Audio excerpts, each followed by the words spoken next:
Our guest is Honorable Eseme Eyiboh, former spokesman, House of Representatives. We're looking at the conversation marker of Senate clears 45 ministers designate. Well, I want to say that the engagement is quite constructive. But you know, in the heart of this engagement is what we intend to derive from it. The Senate, so far, under the presidency of Godswill Akpabio, that is the presidency of the Senate so far, has been able to demonstrate a clear understanding of what the renewed hope is all about. He has also been able to demonstrate that as much as they understand the template of the renewed hope, they are also been able to maintain robustly the independence of the legislature.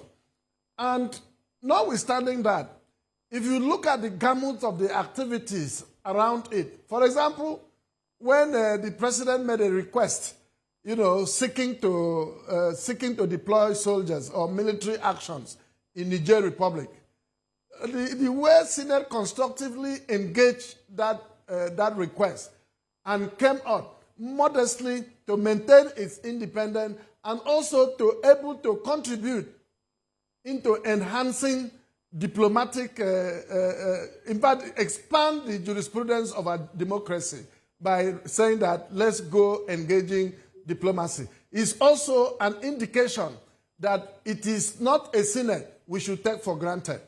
And when you look at all of it, we need to give them the support they require to be able to raise the ante.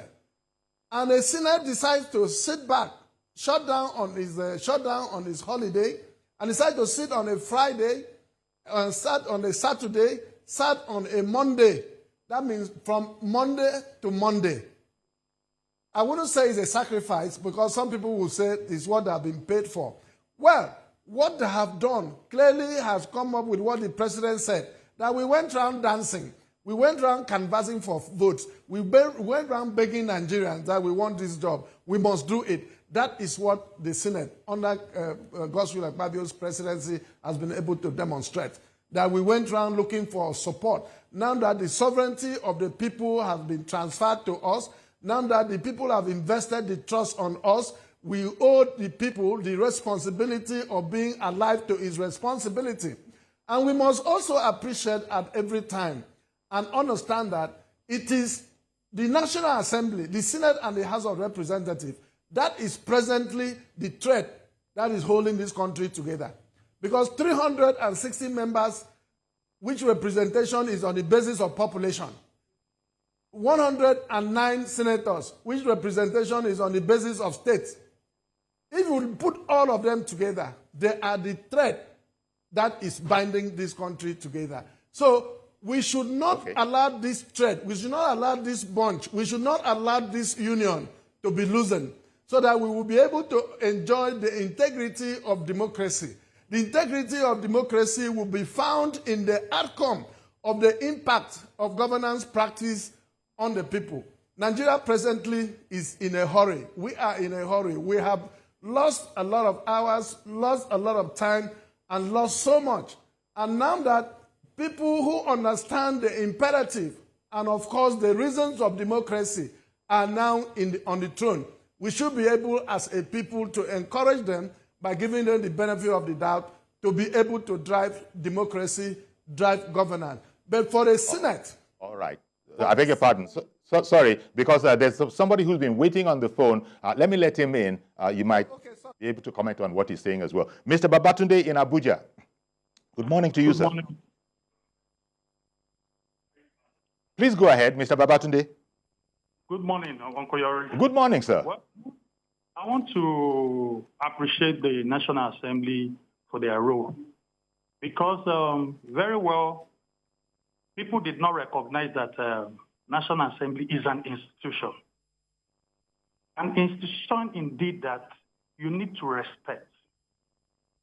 No matter what goes on behind the scene, National Assembly is an institution. You don't disrespect an institution. And again, the kind of impunities that happened in the last administration, that a lot of ministers will be invited and they will not come to the invitation of, it should stop. Keyamo never knew that he will be coming back and face these people. You can see how what goes around comes around. So please, these are lessons for everybody. No matter what position you are holding, one day you will still come back to that place. And again, on the number of the nominees, I don't think it's too much. Like what Reverend Dominic said the other time, the portfolio that they give Fashola is even much. So we should know they will know how to manage it and get results. Thank you. Good morning. Thank you very much, Minister Babatunde. There's a sense in which Lord knows why presidents do what they do, because that was a different president who saw fit to act the way you describe.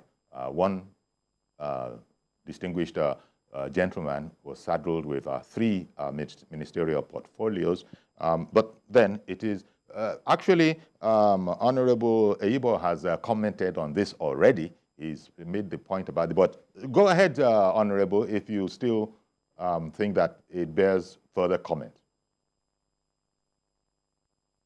Well, I was just trying to clear one doubt. You know, the legislature is very new in our democracy. Okay. New to the extent that a lot of people are not aware of its content and context in democracy. A lot of people just take democracy to be the issue of voting for or voting against or swearing in and all of that. Democracy is not a merry-go-round. Democracy is an intentional process, intentional procedure intended to have a buy-in of the people in the process and procedure of governance. And that's why the International Covenant on Civil and Political Rights has intentionally stated in Article 25 on the issue of participation. So the people can only participate by collaborating with the members of the legislature. And through that collaboration, you will be able to derive lessons, either through town hall meetings, engagement of your representatives, or participating in public hearings and other legislative activities. Once that is done, we'll be able to appreciate these things. But Indeed. Why is it that most of these ministers are crossing the red line of constitutional provisions, nobody seems to say anything. Everybody is talking about the legislature. We must allow the legislature to grow because of the integration, because of what because of what the legislature represents. And that is why the crafters of the Constitution, the crafters of the laws, were able to come up with the Legislative Powers and Privileges Act, because it was intended to insulate the legislator from every act and activity he does in the parliament on behalf of the people. All right, then. Let me bring in another caller. Sorry, Honorable. Another caller is waiting to join the conversation. Mr. Gbenga in Abuja. Good morning to you, sir. Thank you. Good morning to you, Mr. Yori. Good morning to Honorable. I want to commend the Senate for the way they conduct themselves in the issue of screening and eventual confirmation. Also, issue of Keyamo is you don't have to look at it beyond what happened yesterday.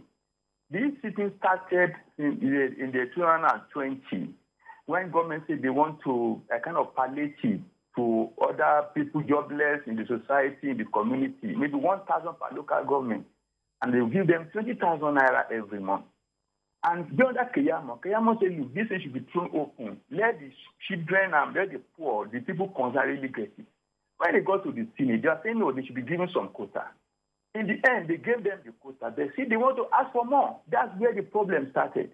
We should not overlook that area. Yes, they have the right to oversight over ministry, agency, government, something, but you can't hijack. Let me tell you today, I live in Abuja today. If you go to Embassy, you go to ministry and submit application to corporate these people that are recruiting for government, they will tell you embargo. but through the senators and House of Reps, people get employment. So if I don't know anybody in Nigeria, I'm a child of the poor. I grew up in Keyamo, in Keyamo. I don't know anybody. That means I will not get job. It should not be. If not for Keyamo, they will have hijacked that process and it will have been for who know who, or party affiliate, party lawyers. The Keyamo stood his ground and did that. So even he might have used some language he not have used. They let not go at Keyamo fought for these people. If not, they will have hijacked those things. It will have who know who that got into those laws. Because they want to please party loyalty, party this and that. I think it's the hard time we set up a kind of transparent way of employment in Nigeria. That on the platform I can go there as a fresh graduate. I don't know anybody from my village. I just click in, submit my application, I get my job. Not until I know a senator. I'm living in Abuja. Ask anybody. Go to the ministry there. They'll tell you no employment. Then you call and say, do you know any senator? Do you know any House of Reps? Go there and meet them. And to enter that place, it's not easy. I mean, of course, go and queue behind the senator. All the senators, go and ask them. They have a bunch of CVs waiting for them in their local government, in their constituency. It should not be so. Okay. All right. Thank you very much for calling in, Mr. Gwenga from Abuja. Okay, Honorable Eyiboh, you just heard a different aspect to the Nigerian situation.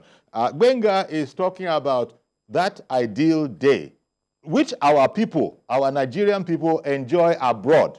You go to a country, you set up there, you stay there. We see it. They actually get into the system. So the point he was making that back home here, the almighty senator, the almighty representative, you need to know them. Otherwise, you're not going very far.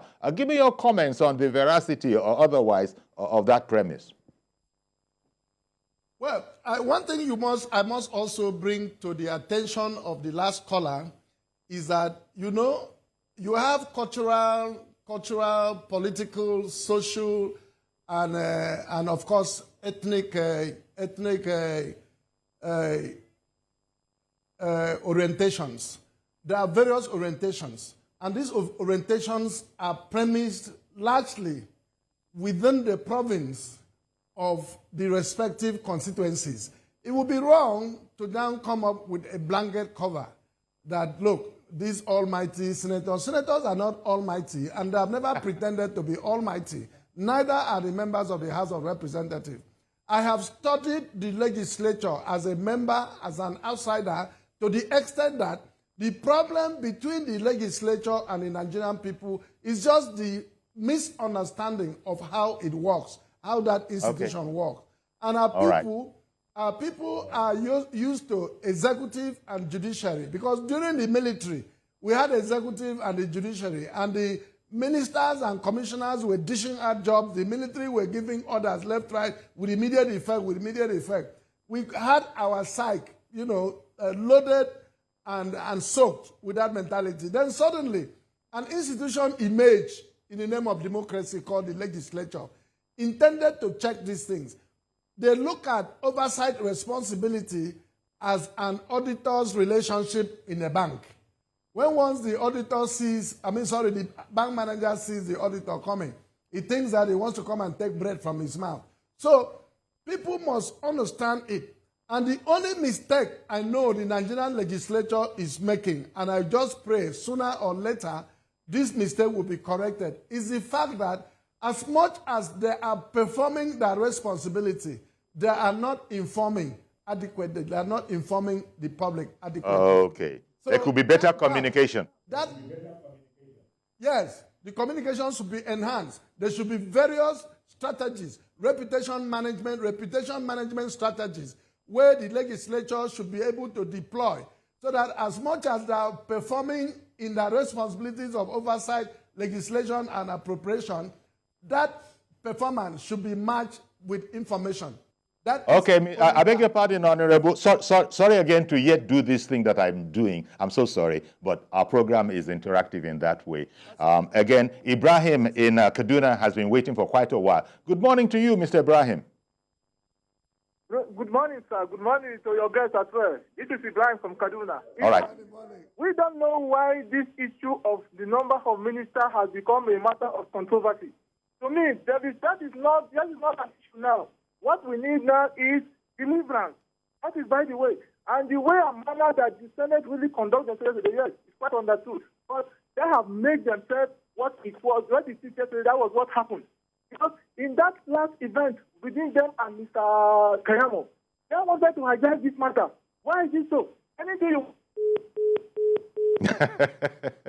Okay, but all right. Now, Honorable, well, maybe because yesterday was the, well, almost like penultimate final screening, and it was quite dramatic. All ended well in the sense that the nominee under consideration at the time, Festus Keyamo, SAN, actually made peace. He apologized, the emotion was moved, and it was determined that, yep, we shall accept his apology. But apart from all of that drama, this conversation should also include others. So I want to, take the last couple of minutes, so to speak, on the program to ask what you thought about the caliber of the, is it offering now? Well, the caliber of the selection that Mr. President and his team have made. Actually, ultimately, it's not and his team, it's the president. The president has decided on those individuals to send to the National Assembly. What do you think of the quality of them generally? Are these the kind of people that would gladden the heart, pending when Mr. President, deploys them as he sees fit? Anybody could work in anywhere and do a good job. Is that the sense you get from this bunch? Yeah, but I can tell you something. The problem in leadership recruitment culture is that once you take a very good man, a very competent person, and you put the person in a wrong place, he cannot perform. But when you take an incompetent person to go and put in a right place, it's going to be the same result. So one thing is that Mr. President is an expert in headhunting, in talent spotting. He's known for that. And Godswill Akpabio, the president of the Senate, is also known, as a connecting rod for when it comes to the issue of promotion of good governance and a culture of democracy. He's known for that. First step, yes, these people have been headhunted. These people have been talent spotted. They should be given a ministry, department, or agency which they will be able to deploy their expertise and be able to give results. If you take a medical doctor, for example, or a lawyer, for example, to go and put in the Ministry of Works, when he goes for a road supervision and he sees a mirage, he will not be able to understand that road construction supposed to have been about 5 meters thickness, the asphalt mix supposed to have been this question. The bill of engineering measurement, he will not be able to understand it. So okay, I get the point you're making, Senator. Sorry again. So sorry, sir. I get the point you're making and the illustration that you are making, but I wanted to squeeze in. We have there's somebody else who has called in and from Kaduna. That's Mr. Ibrahim in Kaduna. Good morning to you, sir. Quickly, please, quickly. Hello, good morning, Uncle. Good. Oh, sorry. Pastor Elijah in Ikorodu. Yes. That's you. Good morning, sir. Yori. Very quickly, please. We've run out of time. Good morning to the. Good morning, sir. To the guests in the house. Yes. Yeah. On the issue of the 10th Senate, they have done excellently well, and I want Nigerians to commend them for that. But my opinion is this: on the issue of Festus Keyamo, who has done something seems wrong in the last administration, is there no law that can stop anybody that has questions to be answered regarding mismanagement of his office in a previous administration from being confirmed, even if such a person is being nominated for any appointment in the current office? That's number one. Well, I'm sorry, there's no room for number two. I really do apologize. But thank you very much, Pastor, for calling in. Honorable, you can see, I'm rushing everywhere. We don't have the time. You have a brief comment to wrap it all up?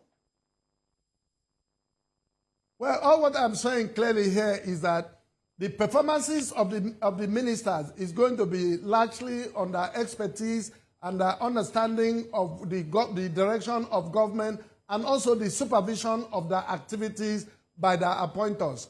And two, the National Assembly should be given the opportunity and the full benefit of complementing the executive role by the executive being responsive to the constitutional empowerment as provided.